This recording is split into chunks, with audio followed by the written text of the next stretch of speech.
March Mumbai Wankhede স্টেডিয়ামে শুরু হতে চলেছে মহা ধামাকা। ভারত বনাম ইংল্যান্ডের যে সেমিফাইনাল ম্যাচ, একবার না দুবার না, এই নিয়ে তিনবার আবার সে সেমিফাইনালে মুখোমুখি হচ্ছে ভারত এবং ইংল্যান্ড। কে জিতবে?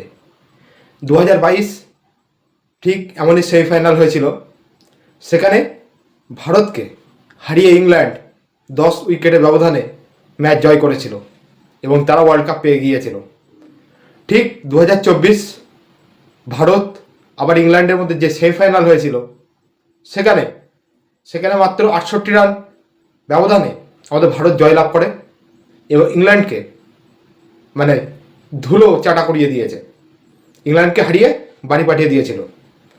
ঠিক 3 নম্বর আবার শুরু হতে চলেছে মুম্বাই ওয়াংখেড়ে স্টেডিয়ামে একটি মহাযুদ্ধ। কে জিতবে? এখানে একটি পার্থক্য করা যায় বন্ধুরা। ফার্স্টের ক্ষেপে 2022-এ ইংল্যান্ড জিতেছে, দ্বিতীয়বারে 2024-এ ভারত জিতেছে, ঠিক তাদের সাথে সেমিফাইনাল হয়েছে। আবার 3 নম্বরের মাথায় আবার সেই ভারত ইংল্যান্ড, কে জিতবে? এটি একটা খুব চেতনাদায়ক এবং টেনশনজনক একটি ম্যাচ আমি বলবো। কারণ গত ম্যাচে ভারত এবং ওয়েস্ট ইন্ডিজের যে ম্যাচ ছিল, সেই ম্যাচে সূর্যকুমার যাদব বলেছিল যে এটি একটা আমাদের টেনশনের ম্যাচ। ঠিক তেমনই তার থেকে ডবল টেনশন মনে করি আমি ইংল্যান্ডের ম্যাচকে। কারণ ভারতের যে উইন পার্সেন্টেজ সেখানে কী দেখাচ্ছে গুগলে, সেখানে বলছে আমাদের ভারত 34% জেতার সম্ভাবনা এবং ইংল্যান্ডের 66%। তো বন্ধুরা, এটা কোনো ম্যাটার করে না। খেলা এমন একটা জিনিস, কে কখন জিতবে কখনো বলা যায় না। তো খেলায় হার জিত থাকতে পারে, এই নিয়ে কোনো টেনশনজনক কিছু না। আমাদের প্লেয়ারও 100% খেলা দেখাচ্ছে, তাদের প্লেয়ারও 100% খেলা দেখাচ্ছে।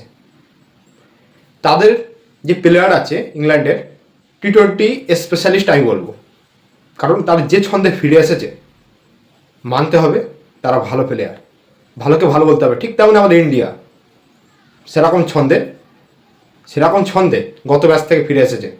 সঞ্জু স্যামসন এত সুন্দর পারফরমেন্স করেছে এবং অন্যান্য প্লেয়াররা অল্প সংখ্যক বল খেললেও এত সুন্দর একটি রান তুলে দিচ্ছে, আমাদের ভারতের জয় লাভ করিয়ে দিচ্ছে।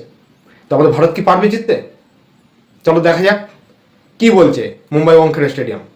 সেখানে আমাদের ভারত টোটাল 7খানা ম্যাচ খেলেছে ওয়াংখেড়ে স্টেডিয়ামে, T20 ম্যাচ, T20 ওয়ার্ল্ড কাপের ম্যাচ। সেখানে 5বার জিতেছে, 2বার হেরেছে। এবার উইন প্রবাবিলিটি আছে 71.4%। সেখানে ইংল্যান্ডের কেমন আছে? 6টা ম্যাচ খেলেছে, 3টে জিতেছে, 3টে হেরেছে এবং তাদের উইন প্রবাবিলিটি আছে 50%। এই হচ্ছে পার্থক্য। চলে আসি বোলিং অ্যাটাকে। আমাদের ভারতে বোলিং অ্যাটাকে জসপ্রীত বুমরা ইকোনমি কেমন আছে? 6.3 এবং স্ট্রাইক রেট আছে 13.3। বরুণ চক্রবর্তী ইকোনমি 7.6 এবং strike rate 12। Arshdeep Singh economy 7.7, strike rate 16.5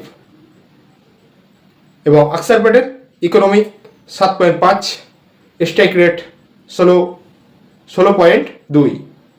Hardik Pandya economy 8.6 এবং স্ট্রাইক রেট আছে 25। সেখানে ইংল্যান্ডের বোলিং অ্যাটাকের ক্ষমতা কত দেখেন? Jofra Archer economy 8.6, strike rate রয়েছে 15.6। Adil Rashid economy 7.8, strike rate 14.5। Jamie Overton economy 6.6, strike rate 11.3। Liam Dawson টানার রয়েছে ইকোনমি 7.3, স্ট্রাইক রেট রয়েছে 15.6। Sam Curran economy 8.6, strike rate রয়েছে 17.6। বুঝতে পারছেন তো, দুটো টিমের বোলাররা কেউ কমতি না। আপনি ব্যাটিং লাইনে যান, আমাদের অভিষেক শর্মা, সঞ্জু স্যামসন, হার্দিক পান্ডিয়া, সূর্যকুমার যাদব, অক্ষর প্যাটেল, শিবম দুবে যেমন আছে, ওদের টিমেও রয়েছে। ফিল সল্ট আছে, উইল জ্যাক্স আছে, হ্যারি ব্রুক আছে। এদের রেকর্ড মারাত্মক।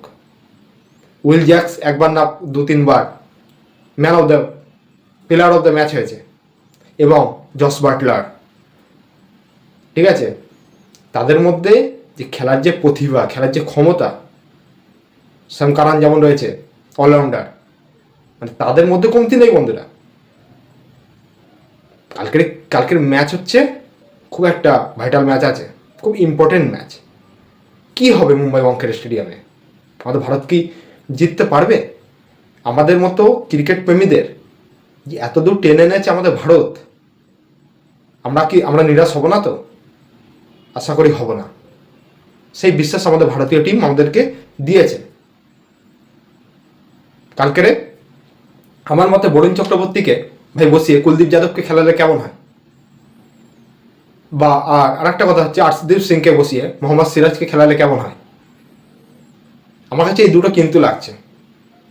আর হ্যাঁ, আমার মতে অভিষেক শর্মাকে বসিয়ে রিঙ্কু সিংকে খেলানো উচিত,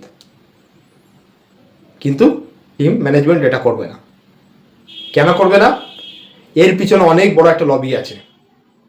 অভিষেক শর্মার পারফরমেন্স খারাপ চলছে, কিন্তু মানতে হবে রিঙ্কু সিং চোট, মানে মনের চোট থেকে উঠেছে, কিন্তু ওর মধ্যে একটা প্রতিভা আছে। কি জানেন তো বন্ধুরা?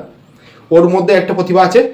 আচ্ছা, আপনারা বলেন, বাড়ির যদি কেউ মারা যায়, তারপর বিশেষ করে আপন মা বাপ, তারপরে একটা প্লেয়ার যখন খেলার ময়দানে থাকে, তাহলে সে কতটা হিংস্র হতে পারে, তার মধ্যে কতটা ইমিউনিটি থাকতে পারে, শক্তিশালী থাকতে পারে, তার মধ্যে কতটা দেশের প্রেম থাকতে পারে।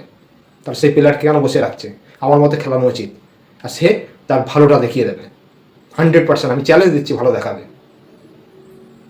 তো বন্ধুরা, কাল আমাদের ভারত জিতবে, আপনারা টেনশন করবেন না। আমি আবার আসবো ভিডিও করতে।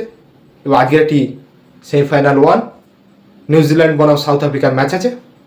এই ম্যাচে যে জিতবে সেই চলে যাবে ফাইনালে, এবং কাল ভারত এবং ইংল্যান্ডের মধ্যে যে ম্যাচ আছে, যে জিতবে সে চলে যাবে ফাইনালে, তারপরে হবে টক্কর।